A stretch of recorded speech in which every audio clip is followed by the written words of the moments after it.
તમે જે સ્ક્રીન પર જોઈ રહ્યા છો ને એ છે સ્પેશિયલ રોયલ રાજસ્થાની આઈસ્ક્રીમ ભાઈ। तौबा ओ तौबा तू क्या बोला, धड़क धड़क मेरा दिल डोला।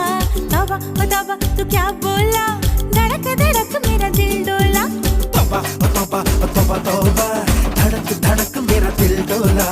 ઓહો 12 જાતના રોલ કટ સ્લાઇસ, 17 જાતની કુલ્ફી, 6 જાતના ફાલુદા, 3 જાતના આઈસ્ક્રીમના કોન, 18 જાતના આઈસ્ક્રીમના સ્કૂપ, 4 જાતના મિલ્ક બેવરેજ, 22 જાતના થીક શેક, 9 જાતની લસ્સી, 6 જાતના શ્રીખંડ, 3 જાતની કેન્ડી અને 14 જાતના પાર્ટી પેક મળી જવાના છે ભાઈ। આટલી બધી આઈટમો એ પણ આવા ભક્કમ ઉનાળાના તાપમાં જો મળી જાય ને તો મોજે મોજ થઈ જાય નહીં। આટલું બધું મળે ક્યાં? મોર એન્ડ રીચ આઈસ્ક્રીમ પાર્લરમાં, બજરંગ ભુવન કોમ્પ્લેક્સ, ગુરુદ્વારાની પાછળ, છાણી રામાકાકા રોડ, વડોદરા। ભાઈ અમે તો અહીંયા 6 થી 7 જાતના આઈસ્ક્રીમ, થીક શેક, આઈસ્ક્રીમના કોન અને એમનું